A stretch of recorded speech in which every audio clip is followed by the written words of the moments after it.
नमस्कार, मैं हूं सुशील बहुगुणा। पहाड़ दूर से बहुत सुंदर लगते हैं, करीब जाइए तो उनकी हकीकत समझ में आती है। अपनी आंखों के सैलानीपन से बाहर आकर आप देखेंगे तो पाएंगे कि पहाड़ की जिंदगी कितनी तरह के इम्तिहान लेती है। ये बदकिस्मती नहीं, विकास की बदनीयती है कि इन दिनों पहाड़ के संकट और बढ़ गए हैं। पहाड़ आज की तारीख में बेदखली, विस्थापन और सन्नाटे का नाम है। घरों पर ताले पड़े हुए हैं, दिलों में उदासी है, थके हुए पांव राहत नाम के किसी भुलावे की उम्मीद में पहाड़ों से उतरते हैं। उन्हें नहीं मालूम कि बर्तोल्ट ब्रेख्त नाम के जर्मन कवि ने कभी लिखा कि पहाड़ों की यातनाएं हमारे पीछे हैं और मैदानों की हमारे आगे। तो वो पहाड़ की यातनाएं छोड़कर आते हैं, मैदान की यातनाओं का शिकार होना। उनके गीत छूटते जाते हैं, उनके पेड़ छूटते जाते हैं, उनकी नदी छूटती जाती है, मगर जिंदगी का पहाड़ उनका पीछा नहीं छोड़ता। आज इसी पहाड़ की कहानी जिसे सुनाना और सुनना जरूरी है।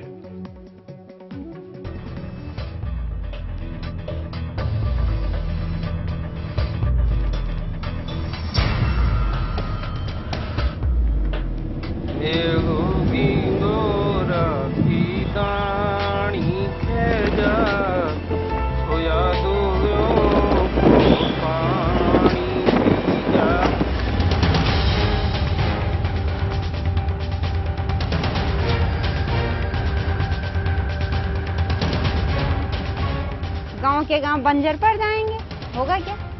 जब कोई नहीं रहेगा तो बंजर ही रहेगा, अकेला आदमी तो जिएगा नहीं। अकेला समय मरतू ही नहीं समा। फिर जब बूढ़ बूढ़े मर जाला तो आनी नहीं वे मकान भी तन टूटना कि गांव में क्या खाएंगे, कुछ तो नहीं हमारे पास। तो बेटा ऐसा है कि कुछ नहीं है यहाँ भी, और बड़ी बीमारी लगी तो चलो भाई गाँव बंजर का बंजर ही रह जाएगा।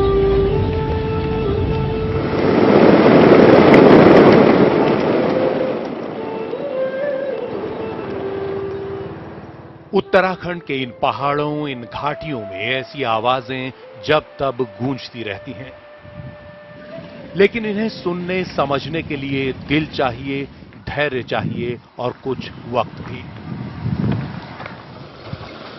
नई पीढ़ी में ये सभी चीजें जैसे धीरे धीरे कम हो चली हैं, और ऐसी बुजुर्ग महिलाओं से ज्यादा ये एहसास किसे सालता होगा जिनके चेहरों की ये झुर्रियां अपनों के इंतजार में गहरी हो रही हैं। मेरे साथ कोई नहीं है, मैं ही हूँ घर में। बच्चे अब आएंगे जब मंदिर की पूजाई होगी, 1-2 दिन आएंगे उसकी कोई भरोसा नहीं। बाकी गांव के दूसरे घरों में कितने लोग हैं? दो उधर हैं, ये लेंटर वाले मकान हैं, और 3 उधर हैं, और 2, 3, 4 इधर हैं ऊपर। और कितने लोग हैं कुल? भाई लोग तो देख लो, बस 2 और 5 और 6 और 7, 8, 9, 10 आदमी हैं बस पूरे गांव में। हाँ।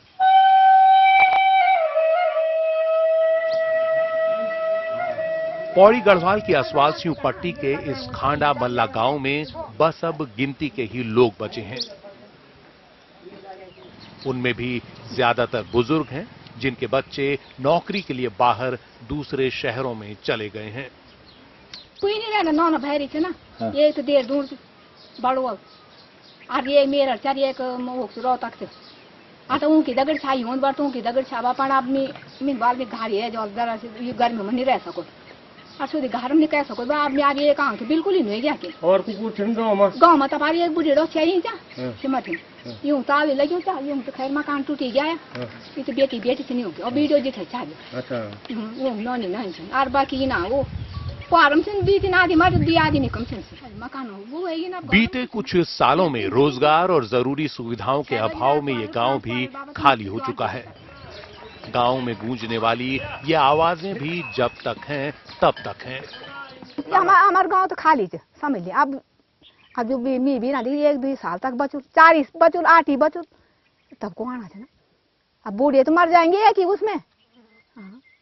बूढ़े तो इसलिए आते हैं कि भाई 2 दिन घूम घाम के अपने चले जाते हैं, फिर अपने घर में अपने घर। और मुझे अच्छा लगता है यहाँ अपने घर में अच्छा लगता है, पर क्या करें बेटा, आप जो बहू को बुलाओ यहाँ साधन नहीं है, खाना भी क्या है। फिर इसी गांव से कुछ किलोमीटर दूर है ये नगर गांव। दूर से इतने बड़े दिख रहे इस गांव में भी जैसे लोग दिखते ही नहीं। दिन के वक्त भी एक अजीब सा सन्नाटा।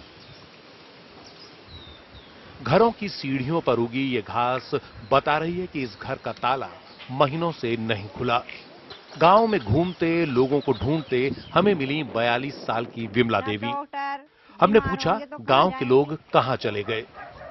इसलिए नहीं रहते कि घर गांव में कुछ नहीं है, ना खेती बाड़ी का सुविधा, ना इस बच्चों के लिए, ना बीमारियों के लिए, कुछ भी सुविधा नहीं है, तो इसलिए लोग पलायन हो गए। बाहर जो लोग जाते हैं एक बार जैसे गांव से नौकरी के लिए कहीं, तो लोग आते हैं गांव में, कितना दिन रहते हैं, चले जाते हैं या आते ही नहीं?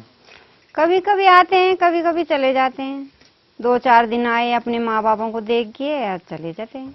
कितने घरों में ताला है आपके यहाँ? बहुत घर हैं यहाँ तो, 40-45 घर से ऊपर हैं बंद। अच्छा। आधा से ज्यादा गांव बाहर है और आधा गांव घर पे है। आजकल तो बहुत मुश्किल लगता है, मुझे तो बहुत ही मुश्किल लगता है कि इधर कोई नहीं है, रात में वगैरह है मुझे खा जाएगा। कुछ नहीं है गांव में, जो यहाँ पे मैं अकेली रहती हूँ, वहाँ पे एक बुढ़िया है, वो भी शाम 5 बजती है और सो जाती है। बस यहाँ पे मैं अकेली हूँ, बाकी सब लोग इधर उधर हैं, ज्यादातर अकेले हैं सब। इस घर में एक बुढ़िया थी, उनका कोई नहीं था, वो तो मर गए। इस घर में थे ये भी, इनके जब तक माँ बाप थे तब तक माँ बाप थे, और कुछ दिन आए वो भी चले गए। बस घर में ताला पड़ गया, आते भी नहीं है ना, अब देखने के लिए नहीं आते कि हमारा घर टूटा कि कैसा है, कुछ नहीं है। 18 साल में मेरी शादी हो गई थी, हो गए हमें यहाँ 24 साल। 24 साल हो गए? 25 साल हो गए हैं। 25 साल। तो ये गांव जब आप आए होगे तब तो खूब लोग रहे होंगे इसमें, खूब गुलजार रहा होगा। लोग भी थे, खेती भी थी, पूरी खेती थी हमारी उधर नवासी कुमाई गांव से, और ये पूरा जितना है पूरा खेती होती थी। तो 24 साल में कितना अंतर पड़ा आपके गांव में? बहुत ज्यादा। क्या क्या अंतर हुआ 24 साल में? 24 साल में तो खेती भी गई, लोग बाग भी गए, सब कुछ चला गया, कुछ नहीं है अब। जितना पहला था उतना कुछ नहीं है अब। उत्तराखंड के पहाड़ी जिलों के ज्यादातर गांवों की यही कहानी है।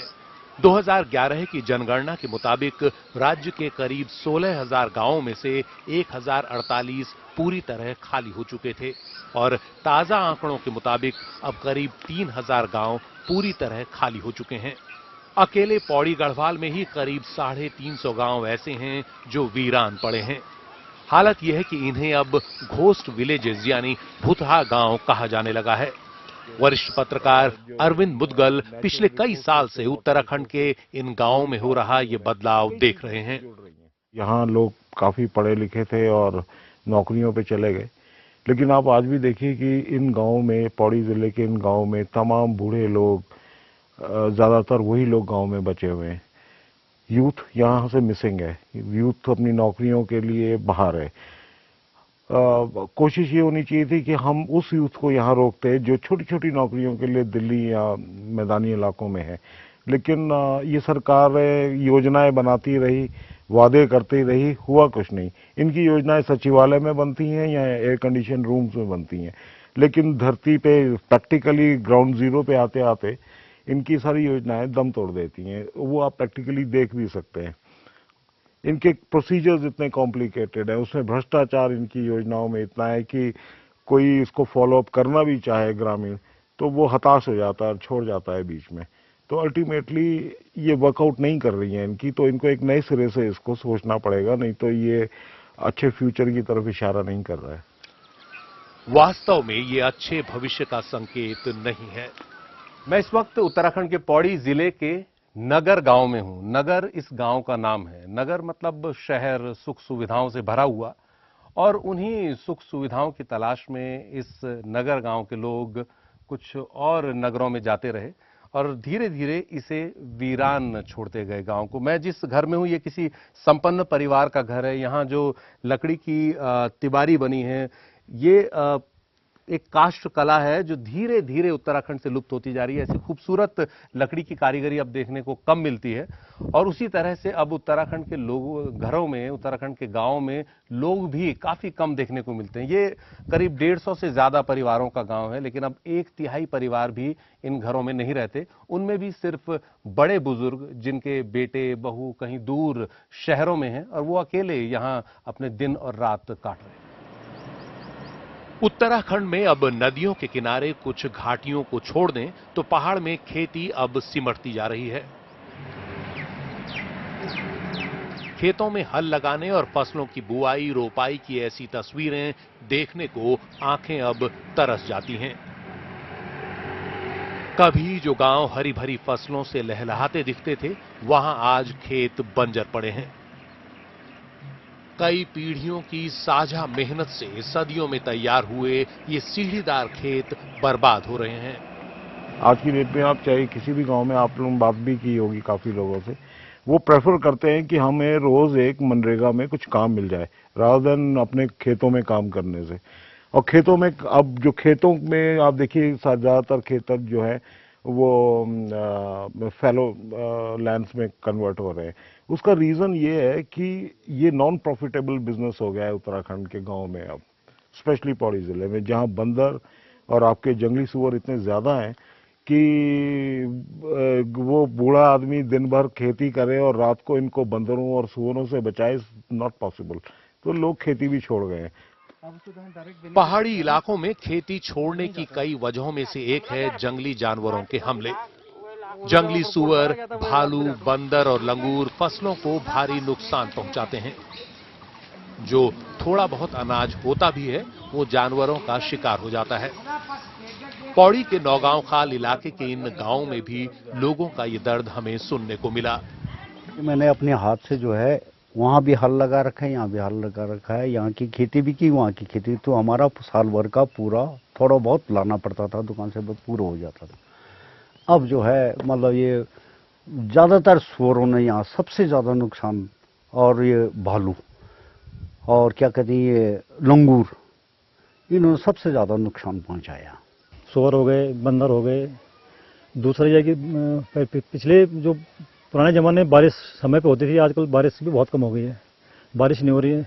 फिर दूसरा ये है कि यहाँ का जो इसलिए खेती नहीं कर रहे हैं कि जितनी हम मेहनत करते हैं उतनी खेती हो नहीं, उतना अनाज हो नहीं पाता यहाँ।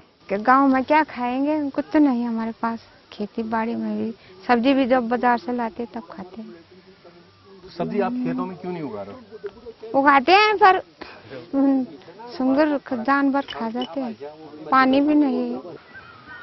पहाड़ में खेती के इस संकट को लेकर एक विरोधाभास भी दिखता है। खेती की इतनी बुरी स्थिति तब है जब पहाड़ के गांवों में करीब 60% लोग प्रत्यक्ष या परोक्ष रूप से खेती से जुड़े हुए हैं, क्योंकि रोजगार के बाकी साधन बहुत ही कम हैं। अधिकतर पुरुष रोजगार के लिए बाहर चले गए हैं, तो खेती का भार भी परिवार की महिलाओं पर आ पड़ा है। 40% पुरुष और 80% महिलाएं खेतों में काम करती हैं, लेकिन ये मेहनत भी पत्थर से पानी निकालने जैसी साबित होती है। अधिक दुष्प्रभाव यदि किसी पे पड़ा है तो वो उत्तराखंड की महिला पे पड़ा है। महिला अकेले रह के न केवल अपने परिवार का ध्यान रखती है, बल्कि पीछे छूट गए बूढ़े लोग, माता पिता, बच्चों की शिक्षा दीक्षा और जंगली जानवरों से उसका संघर्ष एक बहुत बड़ी चुनौती बना हुआ है। अनप्रोडक्टिव एग्रीकल्चर और हड्डियां तोड़ने वाली मेहनत ने उत्तराखंड की महिला की दुश्वारियों को और बढ़ा दिया है। एक पर्वतीय क्षेत्र की अलग जरूरतों को पूरा करने की उम्मीदों से सन 2000 में उत्तराखंड एक अलग राज्य बनाया गया, लेकिन बीते 1.5 दशक में पर्वतीय इलाकों में ये उम्मीदें नाउम्मीदी में बदलती गईं। उत्तराखंड के पहाड़ी जिलों से पलायन बढ़ता गया। अधिकतर लोग या तो राज्य के 3 मैदानी जिलों देहरादून, हरिद्वार या ऊधम सिंह नगर का रुख कर गए, या दिल्ली, मुंबई, लखनऊ और चंडीगढ़ जैसे देश के दूर दराज इलाकों में चले गए। बीते कुछ सालों में आई कुदरती आपदाओं ने पलायन की इस प्रक्रिया को और तेज कर दिया है। जब से राज्य बना है और खास करके जब से आपदाएं बार बार आने लगी हैं, तब से पूरे गांव के गांव माइग्रेट करने लगे हैं। उनके सामने जो सबसे बड़ा सवाल है वो है सर्वाइवल का, अपने जीवन का। यहाँ रोजगार कुछ है नहीं, बच्चे अपने रोजी रोटी के लिए बाहर चले जाते हैं। जब बाहर चले गए तो अपने बच्चे भी साथ ले गए, घर में माँ बाप या बूढ़े कोई इक्का दुक्का रह गए। कि आजकल के बच्चे भी ऐसे कि जो बाहर जा रहे हैं तो वहीं अपने रहन बसेरा कर रहे हैं, घर वालों को छोड़ दे रहे हैं, माँ बापों को। जो कोई जा भी रहे हैं वैसे नौकरी चाकरी तो इतनी ज्यादा है नहीं, लेकिन जो मामले सामने है वो भी वही है, नहीं रहना चाहते हैं। थर्ड पीढ़ी को तो कोई पता ही नहीं चलेगा गांव है कि नहीं। पलायन के शिकार गांवों को छानते हुए हम गढ़वाल के प्रसिद्ध शहर श्रीनगर के ठीक ऊपर इस जंगल से गुजरे। यहां ऐसे कोई निशान नहीं दिखे कि आसपास कभी कोई गांव रहा होगा। आने जाने के रास्ते तक मिट चुके हैं, लेकिन यहां पक्का एक गांव था। गढ़वाल यूनिवर्सिटी के भूगर्भ शास्त्री डॉक्टर एसपी सती हमें आश्वस्त करते रहे, लेकिन हमें यकीन नहीं हो रहा था। पेड़ों और झाड़ियों के बीच से होकर जब अचानक कुछ खंडहर हमारे सामने आ गए, तब जाकर हमें यकीन हुआ। 15 साल पहले तक पंचभैया नाम का यह गांव गुलजार रहा होगा, लेकिन पलायन की मार देखिए, किसी घर पर अब छत तक नहीं, दीवारें दरक चुकी हैं, बस नामो निशान बाकी है। उत्तराखंड के गांव में यह है पलायन की त्रासदी। मेरे ठीक पीछे यह गांव श्रीनगर से बमुश्किल 1 किलोमीटर की दूरी पर है या ऊपर है, लेकिन इस गांव में नाम लेने को भी कोई नहीं। ये आज एक भुतहा गांव बन चुका है। यहां के सारे घर खंडहर हो चुके हैं। पलायन का यह संकट आंकड़ों में साफ झलक रहा है। 2001 में राज्य बनने के फौरन बाद उत्तराखंड की 53% जनता गांव में रह रही थी, जो 2011 की जनगणना में घटकर 48% रह गई। इसी सेंसस के मुताबिक 10 साल में राज्य के पहाड़ी इलाकों में जनसंख्या वृद्धि दर राष्ट्रीय औसत से काफी कम 0.7% रही, जबकि मैदानी इलाकों में ये 2.82% रही। अगर पहाड़ों में भी गांवों की बात करें तो वहां जनसंख्या वृद्धि दर और भी कम 0.38% रही। पहाड़ी जिलों अल्मोड़ा और पौड़ी में तो जनसंख्या वृद्धि दर नेगेटिव रही। अल्मोड़ा में -0.13% और पौड़ी में -0.14%। उत्तराखंड में पलायन के मुद्दे पर national institute of rural development Hyderabad की ओर से राजेंद्र ममगाई और डीएन रेड्डी ने 2015 में एक रिसर्च पेपर तैयार किया। इसके लिए सितंबर से दिसंबर 2013 के बीच पौड़ी और अल्मोड़ा के 18 गांवों का सर्वे किया गया। यहां के 217 परिवारों के अध्ययन से पता चला कि 88% परिवारों से कम एक व्यक्ति रोजगार के सिलसिले में पलायन कर गया। पलायन करने वालों में 86% पुरुष थे। इनमें सबसे ज्यादा 51.4% 30 से 49 साल के बीच और 35.5% 15 से 29 साल के बीच थे। साफ है 30 साल से बड़ी उम्र का कोई शख्स इतना समय गांव में गुजारने के बाद अपनी जमीन क्यों छोड़ेगा? तभी ना जब वहां स्थितियां बदतर हो रही होंगी। सर्वे में ये बात भी सामने आई कि उत्तराखंड का पलायन सीजनल यानी कुछ हफ्तों या महीनों का नहीं है। ये लंबी अवधि का पलायन है, राज्य के बड़े शहरों, कस्बों और राज्य के बाहर की ओर भी। सर्वे के मुताबिक 3/4 लोग लंबे समय के लिए पलायन कर गए। सिर्फ 10% लोगों ने ही छोटी अवधि यानी 2 से 6 महीने के लिए पलायन किया। अधिकतर लोगों ने दैनिक मजदूरी के कामों के बजाय वेतनभोगी काम पकड़े, जैसे नौकरियां, जिसकी वजह से अपने गांव से दूर होना उनके लिए मजबूरी बन गया। पलायन सिर्फ इसलिए नहीं हुआ कि बाहर बेहतर वेतन मिला, बल्कि इसलिए भी कि घर में आय की अनियमितता और अनिश्चितता को कम किया जा सके। मेरा यह मानना है कि उत्तराखंड में जो पलायन है वह व्यक्ति यहाँ से अपनी किसी स्वेच्छा से पलायन नहीं करता है, बल्कि यहाँ की परिस्थितियां उस व्यक्ति को मजबूर करती हैं, बाध्य करती हैं, फोर्स करती हैं। क्योंकि जब व्यक्ति को अपने स्थान पर वो साधन उपलब्ध नहीं होते जो उसकी जीविकोपार्जन के लिए आवश्यक होते हैं, तो व्यक्ति बाध्य होकर के अपने स्थान से दूसरे स्थान को जाता है।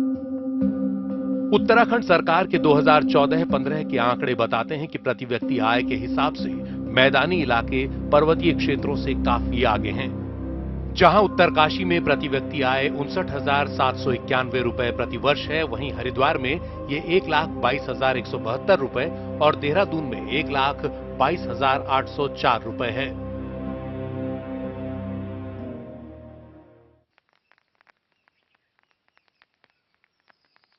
इससे साफ है कि नए बने राज्य में कितना असंतुलित विकास हुआ है। उत्तराखंड में खेती के फायदेमंद न रह जाने के पीछे तमाम कारणों के अलावा एक बड़ी वजह कृषि जोतों का काफी बंटा हुआ होना है। एक ही व्यक्ति या परिवार के खेत पहाड़ में यहां से वहां तक बिखरे हुए होते हैं। नतीजा खेती करना महंगा भी पड़ता है और मुश्किल भी। परिवारों में भूमि के बंटवारे के कारण जोतें काफ़ी छोटी हो गई हैं और जिसके कारण से कृषि के लिए पर्टिकुलरली अगर हम युवाओं की बात करें कि वो खेती से जुड़े तो एक बड़ा भूभाग उनको प्राप्त नहीं हो पाता है और वो खेती को लाभकारी खेती के रूप में नहीं देखते हैं और खेती से वो जीवन स्तर वो समझते हैं कि वो जीवन स्तर प्राप्त नहीं कर सकते जिसके कि वो हकदार हैं। और कम से कम पढ़ा लिखा जो युवा है उत्तराखंड में वो तो आज की तारीख में खेती की तरफ आकर्षित बिल्कुल भी नहीं हो रहा है। खेतीहर परिवारों पर national sample survey organisation NSSO के 2013 के 70वें सर्वे के मुताबिक उत्तराखंड के जिन परिवारों की आजीविका खेती पर निर्भर है उनकी प्रति परिवार कृषि उपज की कीमत पूरे देश के मुकाबले 3.4 गुना कम है। उत्तराखंड में प्रति परिवार कृषि उपज कीमत 10,752 रुपए थी जबकि राष्ट्रीय औसत 36,696 रुपए। इसी सर्वे के मुताबिक उत्तराखंड के खेतीहर परिवारों की औसत मासिक आय पड़ोसी राज्य हिमाचल के मुकाबले लगभग आधी है। उत्तराखंड में जहां एक खेतीहर परिवार की आय 4,701 रुपए मासिक थी वहीं हिमाचल प्रदेश में ये 8,777 रुपए थी। तो उत्तराखंड में कृषि उपज कम होने की बड़ी वजह खेतों का बिखरा होना भी है जिन्हें व्यवस्थित करने एक साथ लाने के लिए सिविल सोसाइटी की ओर से चकबंदी की मांग लगातार उठती रही। पहाड़ में चकबंदी एक कारगर उपाय हो सकता है खेती के लिए और अगर क्योंकि जोतें छोटी हो गई हैं तो चकबंदी के माध्यम से जोतों को बड़ा किया जा सकता है और उसको जो अलाभकारी कृषि है अभी तक छोटी जोतों के कारण उसको लाभकारी कृषि के रूप में परिवर्तित किया जा सकता है।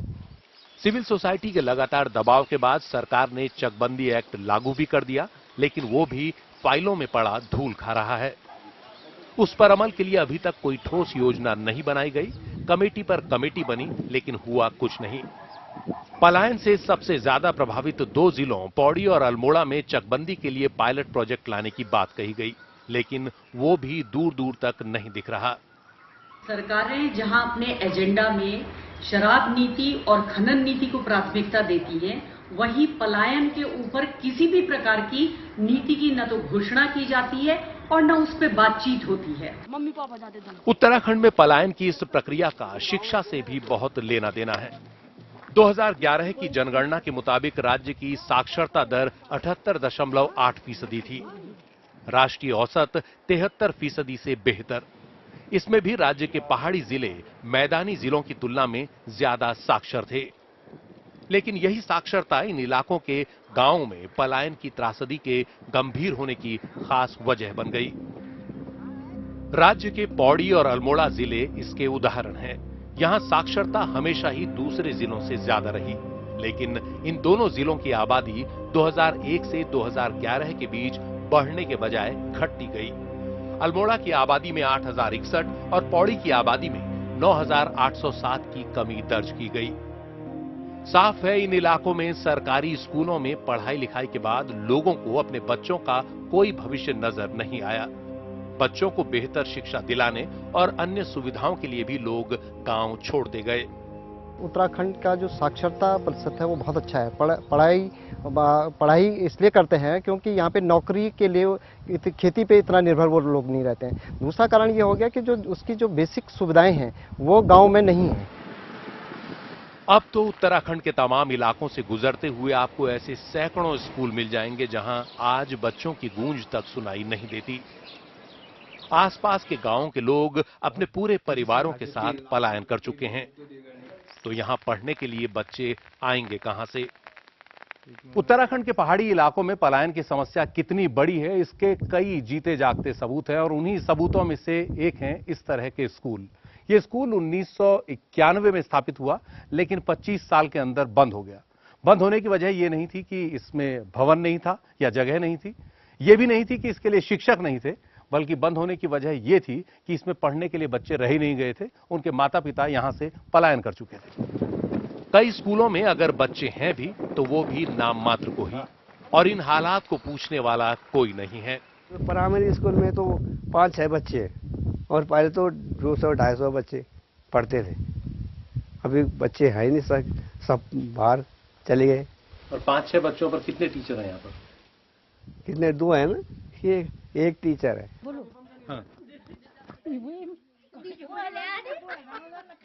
कुछ गांव हैं जहां अब भी कुछ रौनक दिख जाती है, लेकिन यहां भी शहरों की बेहतर सुविधाओं की लालसा साफ दिखती है। सावधानी दिक्कत बोला, पानी दिक्कत, राशन दिक्कत, गाड़ी दिक्कत, सावधानी दिक्कत। अब गांव में सुविधाएं कम हो गई है, तो हर चीज में प्रॉब्लम हो रही है, तो लोग सुविधा के लिए सबके सब शहर जा रहे हैं, पलायन कर रहे हैं। किसी को यहाँ गांव में रहना मंजूर नहीं है। पानी की दिक्कत है, गांव में रोड की समस्या है, लोगों को यहाँ मेडिकल की सबसे ज्यादा समस्या है। कोई बीमार है तो मेडिकल की सबसे ज्यादा प्रॉब्लम हो रही है यहाँ, तो इसलिए ज्यादातर लोग यहाँ से शहर जाना सही समझ रहे हैं। उत्तराखंड में एक चीज जो अधिकतर जगह पहुंचने लगी है वो है सड़क। उम्मीद ये थी कि इन सड़कों के जरिए सुख सुविधाएं और समृद्धि गांवों के करीब आएंगी, लेकिन हुआ इसके उलट ही। ये सरकार केवल मात्र ये समझती है कि केवल अगर सड़कों का जाल बिछा दिया जाए तो पलायन की समस्या रुक सकती है, लेकिन मेरा ये मानना है कि इसका एक उल्टा असर भी देखने को मिला है। वैसे सड़क या रोड्स जो हैं विकास का बहुत बड़ा माध्यम है, लेकिन हमने ये देखा है उत्तराखंड में कि जहां जहां सड़कें गई हैं वहां से युवाओं का माइग्रेशन और तेजी से हुआ है। ये सड़कें उत्तराखंड के सरहदी इलाकों के गांवों तक पहुंच चुकी हैं। नतीजा, यहां के लोग भी सुख सुविधाओं के लिए नीचे आ रहे हैं। राज्य की 350 किलोमीटर की सीमा चीन से लगती है और 275 किलोमीटर सीमा नेपाल से। 13 में से 5 जिले सीमावर्ती जिले हैं। हम पहुंचे चमोली जिले के मलारी गांव में, जो कभी तिब्बत जाने का एक खास रास्ता रहा। दूर से ही देखने पर इस गांव की खूबसूरती अपनी ओर खींचती है, लेकिन पास जाने पर इस गांव की शांति जैसे बेचैन करती है। मैं इस वक्त बहुत ही खास गांव में हूं। ये उत्तराखंड का मलारी गांव है, जो हिमालय के उस पार तिब्बत की तरफ पड़ता है। ये गांव इसलिए खास है क्योंकि इस गांव से एक जमाने में तिब्बत के साथ व्यापार होता था और ये उसका बहुत अहम रास्ता था। सर्दियों में ये गांव हमेशा से खाली रहता है क्योंकि यहां बर्फ रहती है, लेकिन गर्मियों में ये गांव गुलजार हो जाता है। ये गांव बहुत ही धनी गांव था, बहुत फलता फूलता गांव था और इस गांव की जो संस्कृति है वो इस पूरे इलाके की विशिष्ट संस्कृति थी। लेकिन समय के साथ साथ इस गांव में भी अब घर खाली पड़ गए हैं। गर्मियों में भी इनमें से अधिकतर घर खाली रहते हैं, ज्यादातर लोग नीचे के इलाकों में चले जाते हैं। पलायन का एक जीता जागता उदाहरण है ये मलारी गांव। ऐसे गांवों को बसने में सैकड़ों साल लगते हैं, लेकिन उजड़ने में 1 या 2 पीढ़ी से ज्यादा नहीं। और पलायन की इस प्रक्रिया में हम कितना कुछ खो देते हैं। इन गांवों में जो घर हैं उनकी एक खास ही शैली है। आप देख सकते हैं कि जो छत है ये देवदार की फट्टों से बनी हुई है और ये सालों साल खराब नहीं होते। तो कई खास चीजें हैं हमारी जो पलायन के साथ मरती जा रही हैं। इन गांवों के अंदर वो संस्कृति, वो सभ्यता समाई हुई है जिसको हम अनजाने में कहीं पलायन की वजह से लगातार खोते जा रहे हैं। यही नहीं, ऐसे सरहदी इलाकों का खाली होना देश की सुरक्षा और रणनीति के लिहाज से भी ठीक नहीं है। जोशीमठ ब्लॉक में 30-40 गांव ऐसे हैं जो सीमा से लगे हुए गांव हैं, और ये सीमा से लगे हुए गांव चाहे मलारी हो, बंपा हो, गमशाली हो, ये सारे गांव पिछले 15-16 सालों में पलायन का शिकार हुए हैं और लोगों का यहां से जाना हुआ है देहरादून की तरफ और दिल्ली की तरफ। और इनका खाली होना, क्योंकि ये सीमा पर सुरक्षा की प्रथम पंक्ति है, इनका खाली होना निश्चित तौर पर देश की सुरक्षा के लिए एक गंभीर चिंता का विषय है। उत्तराखंड के निर्माण को 17 साल गुजरने को हैं। ऐसे में तमाम ग्रामीण इलाकों के लोगों की बेबसी बता रही है कि सरकार पर्वतीय इलाकों के लोगों की खुशहाली को लेकर पूरी तरह उदासीन रही है। सरकारी योजनाएं तो सरकारों की तरफ से बहुत आती हैं, पर इसमें मतलब जो है कि जो आम आदमी है उस तक पहुंच नहीं पाती है, जो गरीब आदमी है उस तक पहुंच नहीं पाती है। तो मतलब जो है कि चंद लोगों के मतलब जो है कि उसमें रह जाते हैं। तो इसलिए जो है कि मतलब उन लोगों को पूरा लाभ नहीं मिल पाता कि मतलब सरकारी योजनाओं का आम आदमी लाभ ले सके। इस राज्य में योजनाओं की कोई कमी नहीं है। कमी अगर है तो शासन में बैठे उन पदाधिकारियों की नीयत की है, जो सिर्फ बंद कमरे, देहरादून में बैठकर बंद कमरे में योजनाएं तो बनाते हैं, लेकिन उसको क्रियान्वयन करने के लिए और अमली जामा पहनाने के लिए कोई भी कार्रवाई नहीं कर पाते हैं।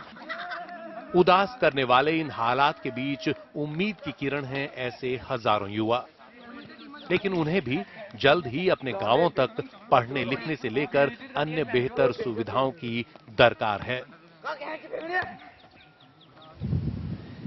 उत्तराखंड में पलायन के शिकार हजारों गांवों के बीच एक उदाहरण मेरे गांव का भी है, जहां सिर्फ 4 घर हैं। काफी छोटा गांव है, लेकिन इन 4 घरों में भी एक घर लगभग ढह चुका है। 2 घरों पर ताले हैं, चौथा मेरा घर है जहां मेरे 2 भाई रहते हैं, लेकिन वो भी बेहतर सुविधाओं की तलाश में एक दिन शहर चले जाएंगे। इस सब के बीच मुझ जैसे हजारों लोग हैं जो देश में, दिल्ली में, दूसरे तमाम इलाकों में रहते हैं। वो सब इस आस में रहते हैं कि एक दिन अपने गांव लौटेंगे। इनमें से कई लोग लौटना जल्दी भी चाहते हैं, लेकिन सरकारी योजनाएं उन्हें लगातार डराती हैं। सरकारी योजनाओं का जाल इतना जटिल होता है कि उसे भेद पाना आम आदमी के लिए काफी मुश्किल होता है। और इस पूरे जाल के बीच एक जाल सड़कों का भी बना है, लेकिन यह कहना गलत नहीं होगा कि ये सभी सड़कें गांव से शहरों की तरफ तो जाती हैं, लेकिन शहरों से गांव की तरफ नहीं आती। अपने कैमरा सहयोगी विनय ममगाई के साथ मैं सुशील बहुगुणा, एनडीटीवी इंडिया।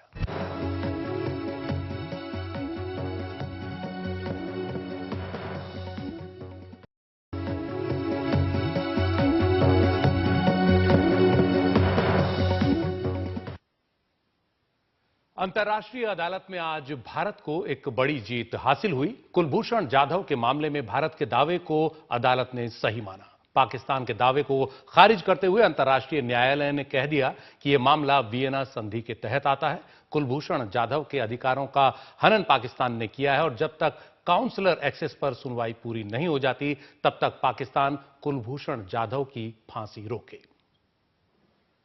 गुरुवार दोपहर ठीक 3:30 पर हेग की अंतर्राष्ट्रीय अदालत में जज रॉनी अब्राहम ने अपनी जगह ली और धीरे धीरे फैसला पढ़ना शुरू किया। उन्होंने साफ किया कि ये मामला वियना संधि के तहत आता है और इसमें सुनवाई तक कुलभूषण जाधव को फांसी नहीं दी जा सकती। Pakistan shall take all measures at its disposal to ensure that Mr. Jadav is not executed pending the final decision in these proceedings, and shall inform the court of all the measures taken in implementation of the present order.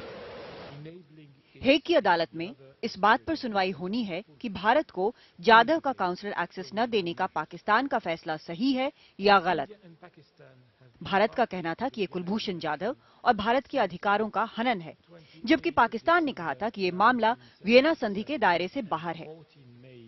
अदालत ने कहा, मौजूदा दलीलों और सबूतों की बिना पर मामला अधिकारों के हनन का बनता है। ये मामला वियना संधि के दायरे में आता है और काउंसलर एक्सेस के मामले में सुनवाई तक पाकिस्तान जाधव की फांसी रोके और इस बारे में कोर्ट को जानकारी दे। On the question of India's consular assistance to Mr. Jadav under the Vienna Convention, while India has maintained at various times that Mr. Jadav should have been and should still be affording consular assistance under the Vienna Convention, Pakistan has stated that such an assistance would be considered in the light of India's response to its request for assistance in the investigation process concerning him in Pakistan. अंतर्राष्ट्रीय अदालत का फैसला आते ही कुलभूषण जाधव के मुंबई वाले घर में आतिशबाजी शुरू हो गई। देश के भीतर इस फैसले का स्वागत किया गया। सूत्रों के मुताबिक प्रधानमंत्री ने विदेश मंत्री से फैसले पर संतोष जताया और विदेश मंत्री सुषमा स्वराज ने अपनी टीम को बधाई दी। मजबूत दलीलों के आधार पर भारत को ये पहली बड़ी कामयाबी मिली है। एक तरफ भारत की जीत बड़ी है तो दूसरी तरफ पाकिस्तान की जिद, और इसी जिद को वो इंटरनेशनल कोर्ट ऑफ जस्टिस में आगे भी दिखाने की कोशिश करेगा। लेकिन भारत को पूरा भरोसा है कि अंतिम फैसले में भी जीत उसी की होगी। नई दिल्ली से कादम्बनी शर्मा के साथ उमाशंकर सिंह, एनडीटीवी इंडिया।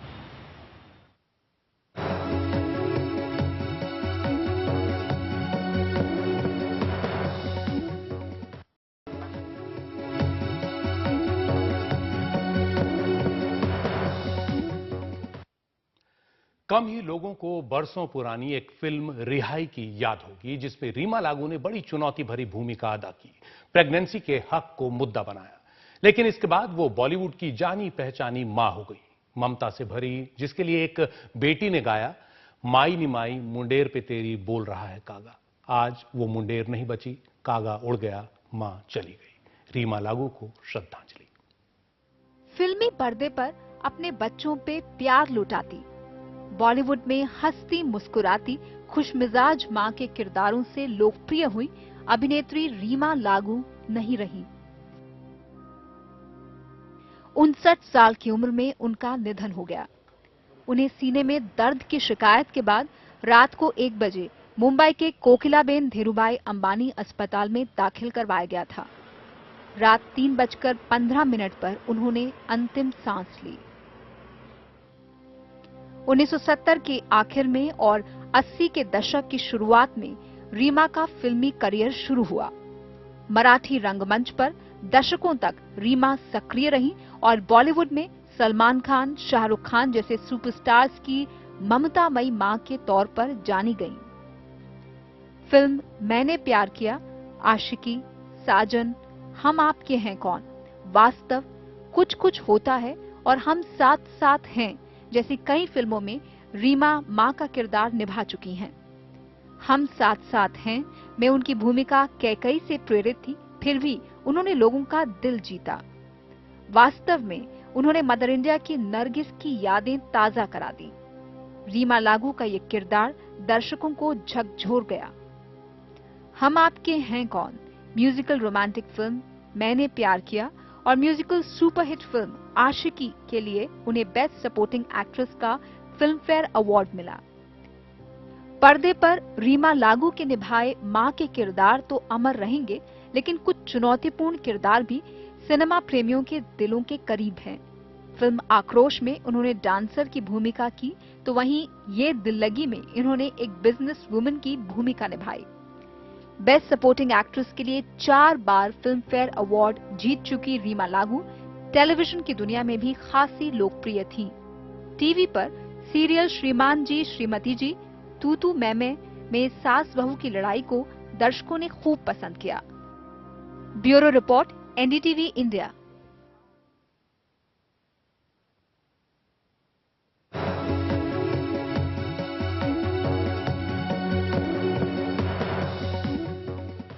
चाहे ग्रामीण, तो वो हताश हो जाता है और छोड़ जाता है बीच में। तो अल्टीमेटली ये वर्कआउट नहीं कर रही है इनकी, तो इनको एक नए सिरे से इसको सोचना पड़ेगा, नहीं तो ये अच्छे फ्यूचर की तरफ इशारा नहीं कर रहा है। वास्तव में ये अच्छे भविष्य का संकेत नहीं है। मैं इस वक्त उत्तराखंड के पौड़ी जिले के नगर गांव में हूं। नगर इस गांव का नाम है। नगर मतलब शहर, सुख सुविधाओं से भरा हुआ, और उन्हीं सुख सुविधाओं की तलाश में इस नगर गांव के लोग कुछ और नगरों में जाते रहे और धीरे धीरे इसे वीरान छोड़ते गए गांव को। मैं जिस घर में हूं ये किसी संपन्न परिवार का घर है। यहाँ जो लकड़ी की तिबारी बनी है ये एक काष्ठ कला है जो धीरे धीरे उत्तराखंड से लुप्त होती जा रही है। ऐसी खूबसूरत लकड़ी की कारीगरी अब देखने को कम मिलती है और उसी तरह से अब उत्तराखंड के लोगों घरों में, उत्तराखंड के गांवों में लोग भी काफी कम देखने को मिलते हैं। ये करीब 150 से ज्यादा परिवारों का गांव है, लेकिन अब 1/3 परिवार भी इन घरों में नहीं रहते। उनमें भी सिर्फ बड़े बुजुर्ग जिनके बेटे बहू कहीं दूर शहरों में हैं और वो अकेले यहाँ अपने दिन और रात काट रहे हैं। उत्तराखंड में अब नदियों के किनारे कुछ घाटियों को छोड़ दें तो पहाड़ में खेती अब सिमटती जा रही है। खेतों में हल लगाने और फसलों की बुआई रोपाई की ऐसी तस्वीरें देखने को आंखें अब तरस जाती हैं। कभी जो गांव हरी भरी फसलों से लहलहाते दिखते थे, वहां आज खेत बंजर पड़े हैं। कई पीढ़ियों की साझा मेहनत से सदियों में तैयार हुए ये सीढ़ीदार खेत बर्बाद हो रहे हैं। आज की डेट में आप चाहे किसी भी गांव में, आप लोग बात भी की होगी काफी लोगों से, वो प्रेफर करते हैं कि हमें रोज एक मनरेगा में कुछ काम मिल जाए रादर देन अपने खेतों में काम करने से। और खेतों में अब जो खेतों में आप देखिए ज्यादातर खेतर जो है वो फैलो लैंड्स में कन्वर्ट हो रहे हैं। उसका रीजन ये है कि ये नॉन प्रॉफिटेबल बिजनेस हो गया है उत्तराखंड के गांव में अब, स्पेशली पौड़ी जिले में, जहां बंदर और आपके जंगली सुअर इतने ज्यादा हैं कि वो बूढ़ा आदमी दिन भर खेती करे और रात को इनको बंदरों और सुअरों से बचाए, नॉट पॉसिबल। तो लोग खेती भी छोड़ गए। पहाड़ी इलाकों में खेती छोड़ने की कई वजहों में से एक है जंगली जानवरों के हमले। जंगली सुअर, भालू, बंदर और लंगूर फसलों को भारी नुकसान पहुंचाते हैं। जो थोड़ा बहुत अनाज होता भी है वो जानवरों का शिकार हो जाता है। पौड़ी के नौगांव खाल इलाके के इन गांवों में भी लोगों का ये दर्द हमें सुनने को मिला। मैंने अपने हाथ से जो है वहाँ भी हल लगा रखा है, यहाँ भी हल लगा रखा है, यहाँ की खेती भी की, वहाँ की खेती, तो हमारा साल भर का पूरा थोड़ा बहुत लाना पड़ता था दुकान से, बहुत पूरा हो जाता था। अब जो है मतलब ये ज़्यादातर सुअरों ने यहाँ सबसे ज़्यादा नुकसान, और ये भालू और क्या कहते हैं ये लंगूर, इन्होंने सबसे ज़्यादा नुकसान पहुँचाया।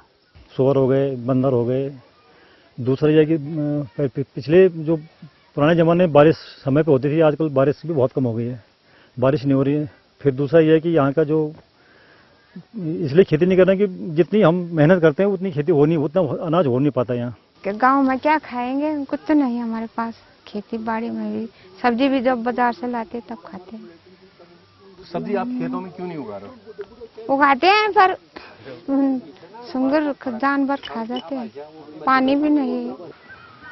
पहाड़ में खेती के इस संकट को लेकर एक विरोधाभास भी दिखता है। खेती की इतनी बुरी स्थिति तब है जब पहाड़ के गांवों में करीब 60% लोग प्रत्यक्ष या परोक्ष रूप से खेती से जुड़े हुए हैं, क्योंकि रोजगार के बाकी साधन बहुत ही कम हैं। अधिकतर पुरुष रोजगार के लिए बाहर चले गए हैं, तो खेती का भार भी परिवार की महिलाओं पर आ पड़ा है। 40% पुरुष और 80% महिलाएं खेतों में काम करती हैं, लेकिन ये मेहनत भी पत्थर से पानी निकालने जैसी साबित होती है। अधिक दुष्प्रभाव यदि किसी पे पड़ा है तो वो उत्तराखंड की महिला पे पड़ा है। महिला अकेले रह के न केवल अपने परिवार का ध्यान रखती है, बल्कि पीछे छूट गए बूढ़े लोग, माता पिता, बच्चों की शिक्षा दीक्षा और जंगली जानवरों से उसका संघर्ष एक बहुत बड़ी चुनौती बना हुआ है। अनप्रोडक्टिव एग्रीकल्चर और हड्डियां तोड़ने वाली मेहनत ने उत्तराखंड की महिला की दुश्वारियों को और बढ़ा दिया है। एक पर्वतीय क्षेत्र की अलग जरूरतों को पूरा करने की उम्मीदों से सन 2000 में उत्तराखंड एक अलग राज्य बनाया गया, लेकिन बीते 1.5 दशक में पर्वतीय इलाकों में ये उम्मीदें नाउम्मीदी में बदलती गईं। उत्तराखंड के पहाड़ी जिलों से पलायन बढ़ता गया। अधिकतर लोग या तो राज्य के 3 मैदानी जिलों देहरादून, हरिद्वार या ऊधम सिंह नगर का रुख कर गए, या दिल्ली, मुंबई, लखनऊ और चंडीगढ़ जैसे देश के दूर दराज इलाकों में चले गए। बीते कुछ सालों में आई कुदरती आपदाओं ने पलायन की इस प्रक्रिया को और तेज कर दिया है। जब से राज्य बना है और खास करके जब से आपदाएं बार बार आने लगी हैं, तब से पूरे गांव के गांव माइग्रेट करने लगे हैं। उनके सामने जो सबसे बड़ा सवाल है वो है सर्वाइवल का, अपने जीवन का। यहाँ रोजगार कुछ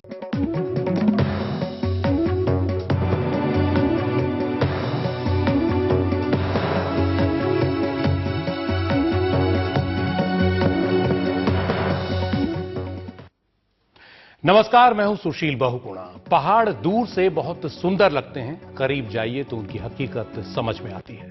अपनी आंखों के सैलानीपन से बाहर आकर आप देखेंगे तो पाएंगे कि पहाड़ की जिंदगी कितनी तरह के इम्तिहान लेती है। ये बदकिस्मती नहीं, विकास की बदनीयती है कि इन दिनों पहाड़ के संकट और बढ़ गए हैं। पहाड़ आज की तारीख में बेदखली, विस्थापन और सन्नाटे का नाम है। घरों पर ताले पड़े हुए हैं, दिलों में उदासी है, थके हुए पांव राहत नाम के किसी भुलावे की उम्मीद में पहाड़ों से उतरते हैं। उन्हें नहीं मालूम कि बर्तोल्ट ब्रेख्त नाम के जर्मन कवि ने कभी लिखा कि पहाड़ों की यातनाएं हमारे पीछे हैं और मैदानों की हमारे आगे। तो वो पहाड़ की यातनाएं छोड़कर आते हैं मैदान की यातनाओं का शिकार होना। उनके गीत छूटते जाते हैं, उनके पेड़ छूटते जाते हैं, उनकी नदी छूटती जाती है, मगर जिंदगी का पहाड़ उनका पीछा नहीं छोड़ता। आज इसी पहाड़ की कहानी जिसे सुनाना और सुनना जरूरी है।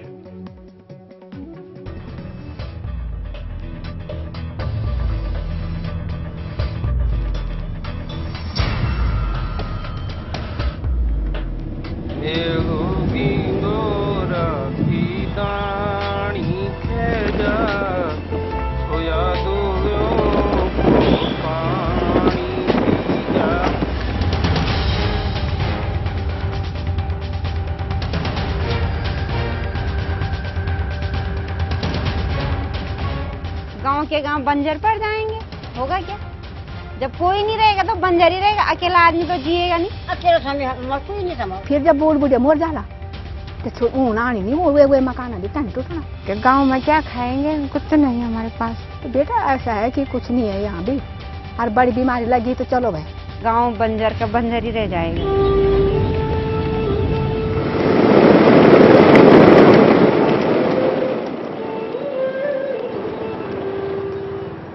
उत्तराखंड के इन पहाड़ों, इन घाटियों में ऐसी आवाजें जब तब गूंजती रहती हैं, लेकिन इन्हें सुनने समझने के लिए दिल चाहिए, धैर्य चाहिए और कुछ वक्त भी। नई पीढ़ी में ये सभी चीजें जैसे धीरे धीरे कम हो चली हैं, और ऐसी बुजुर्ग महिलाओं से ज्यादा ये एहसास किसे सालता होगा जिनके चेहरों की ये झुर्रियां अपनों के इंतजार में गहरी हो रही हैं। मेरे साथ कोई नहीं है, मैं ही हूँ घर में। बच्चे अब आएंगे जब भी मंदिर की पूजाई होगी, 1-2 दिन आएंगे उसकी कोई भरोसा नहीं। बाकी गांव के दूसरे घरों में कितने लोग हैं? दो उधर हैं, ये लेंटर वाले मकान हैं, और 3 उधर हैं, और 2, 3, 4 इधर हैं ऊपर। कितने लोग हैं कुल?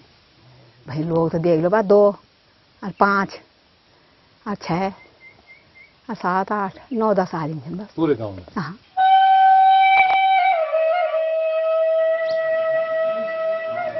पौड़ी गढ़वाल की असवासियों पट्टी के इस खांडा मल्ला गांव में बस अब गिनती के ही लोग बचे हैं। उनमें भी ज्यादातर बुजुर्ग हैं जिनके बच्चे नौकरी के लिए बाहर दूसरे शहरों में चले गए हैं। कोई नहीं रहना, नौना भैरी थे ना, ये तो देर दूर बड़ो, और ये मेरा चार एक रोहतक थे, आता उनकी दगड़ छाई होने बार तो उनकी दगड़ छावा पण अब मी बाल में घाड़ी है जो जरा से ये गर्मी में नहीं रह सको, और सुधी घर में नहीं कह सको अब मैं आगे कहाँ के बिल्कुल ही नहीं गया के। और कुछ गाँव में तपाईँ एक बुढ़ेड़ो चाहिए क्या सिमत यूं तावे लगे था, यूं तो खैर मकान टूटी गया है, ये तो बेटी से नहीं होगी, और वीडियो दिखे चाहिए। अच्छा वो नौनी नहीं, और बाकी ना वो बीते कुछ सालों में रोजगार और जरूरी सुविधाओं के अभाव में ये गांव भी खाली हो चुका है। गांव में गूंजने वाली ये आवाजें भी जब तक हैं तब तक हैं। हमारा गांव तो खाली है, समझ लिया। अब जो मी भी ना दी 1-2 साल तक बचुल, 40 बचुल, 8 ही बचुल, तब को आना था ना। अब बूढ़े तो मर जाएंगे कि उसमें, बूढ़े तो इसलिए आते हैं कि भाई 2 दिन घूम घाम के अपने चले जाते हैं, फिर अपने घर में अपने घर। और मुझे अच्छा लगता है यहाँ अपने घर में अच्छा लगता है, पर क्या करें बेटा, आप जो बहू को बुलाओ, यहाँ साधन नहीं है, खाना भी क्या है। फिर इसी गांव से कुछ किलोमीटर दूर है ये नगर गांव। दूर से इतने बड़े दिख रहे इस गांव में भी जैसे लोग दिखते ही नहीं। दिन के वक्त भी एक अजीब सा सन्नाटा। घरों की सीढ़ियों पर उगी ये घास बता रही है कि इस घर का ताला महीनों से नहीं खुला। गांव में घूमते लोगों को ढूंढते हमें मिली 42 साल की विमला देवी। हमने पूछा गांव के लोग कहां चले गए। इसलिए नहीं रहते, घर गांव में कुछ नहीं है, ना खेती बाड़ी का सुविधा, ना इस बच्चों के लिए, ना बीमारियों के लिए, कुछ भी सुविधा नहीं है, तो इसलिए लोग पलायन हो गए। बाहर जो लोग जाते हैं एक बार जैसे गांव से नौकरी के लिए कहीं, तो लोग आते हैं गांव में, कितना दिन रहते हैं, चले जाते हैं या आते ही नहीं? कभी कभी आते हैं, कभी कभी चले जाते हैं। 2-4 दिन आए, अपने माँ बापों को देख के और चले जाते हैं। कितने घरों में ताला है आपके यहाँ? बहुत घर हैं यहाँ तो, 40-45 घर से ऊपर हैं बंद। अच्छा। आधा से ज्यादा गांव बाहर है और आधा गांव घर पे है। आजकल तो बहुत मुश्किल लगता है, मुझे तो बहुत ही मुश्किल लगता है कि इधर कोई नहीं है, रात में बगैर आए मुझे खा जाएगा। कुछ नहीं है गांव में, जो यहाँ पे मैं अकेली रहती हूँ, वहाँ पे एक बुढ़िया है, वो भी शाम 5 बजती है और सो जाती है। बस यहाँ पे मैं अकेली हूँ, बाकी सब लोग इधर उधर हैं, ज्यादातर अकेले हैं सब। इस घर में एक बुढ़िया थी, उनका कोई नहीं था, वो तो मर गए। इस घर में थे ये भी, इनके जब तक माँ बाप थे तब तक माँ बाप थे, और कुछ दिन आए वो भी चले गए। बस घर में ताला पड़ गया, आते भी नहीं है ना, अब देखने के लिए नहीं आते कि हमारा घर टूटा कि कैसा है, कुछ नहीं है। 18 साल में मेरी शादी हो गई थी। हो गए हमें यहाँ 24 साल। 24 साल हो गए। 25 साल हो गए हैं। 25 साल। तो ये गांव जब आप आए होगे तब तो खूब लोग रहे होंगे इसमें, खूब गुलजार रहा होगा। लोग भी थे, खेती भी थी, पूरी खेती थी हमारी उधर नवासी कुमाई गांव से, और ये पूरा जितना है पूरा खेती होती थी। तो 24 साल में कितना अंतर पड़ा आपके गांव में? बहुत ज्यादा। क्या क्या अंतर हुआ 24 साल में? 24 साल में तो खेती भी गई, लोग बाग भी गए, सब कुछ चला गया, कुछ नहीं है अब। जितना पहला था उतना कुछ नहीं है अब। उत्तराखंड के पहाड़ी जिलों के ज्यादातर गांवों की यही कहानी है। 2011 की जनगणना के मुताबिक राज्य के करीब 16,000 गांवों में से 1,048 पूरी तरह खाली हो चुके थे और ताजा आंकड़ों के मुताबिक अब करीब 3,000 गांव पूरी तरह खाली हो चुके हैं। अकेले पौड़ी गढ़वाल में ही करीब 350 गांव ऐसे हैं जो वीरान पड़े हैं। हालत यह है कि इन्हें अब घोस्ट विलेजेस यानी भूतहा गांव कहा जाने लगा है। वरिष्ठ पत्रकार अरविंद मुदगल पिछले कई साल से उत्तराखंड के इन गांवों में हो रहा ये बदलाव देख रहे हैं। यहाँ लोग काफी पढ़े लिखे थे और नौकरियों पे चले गए, लेकिन आप आज भी देखिए कि इन गांवों में, पौड़ी जिले के इन गांवों में तमाम बूढ़े लोग, ज्यादातर वही लोग गांव में बचे हुए हैं। यूथ यहाँ से मिसिंग है, यूथ अपनी नौकरियों के लिए बाहर है। कोशिश ये होनी चाहिए थी कि हम उस यूथ को यहाँ रोकते जो छोटी छोटी नौकरियों के लिए दिल्ली या मैदानी इलाकों में है, लेकिन ये सरकार योजनाएं बनाती रही, वादे करती रही, हुआ कुछ नहीं। इनकी योजनाएं सचिवालय में बनती हैं या एयर कंडीशन रूम्स में बनती हैं, लेकिन धरती पे प्रैक्टिकली ग्राउंड जीरो पे आते आते इनकी सारी योजनाएं दम तोड़ देती हैं। वो आप प्रैक्टिकली देख भी सकते हैं। इनके प्रोसीजर्स इतने कॉम्प्लिकेटेड है, उसमें भ्रष्टाचार इनकी योजनाओं में इतना है कि कोई इसको फॉलो अप करना भी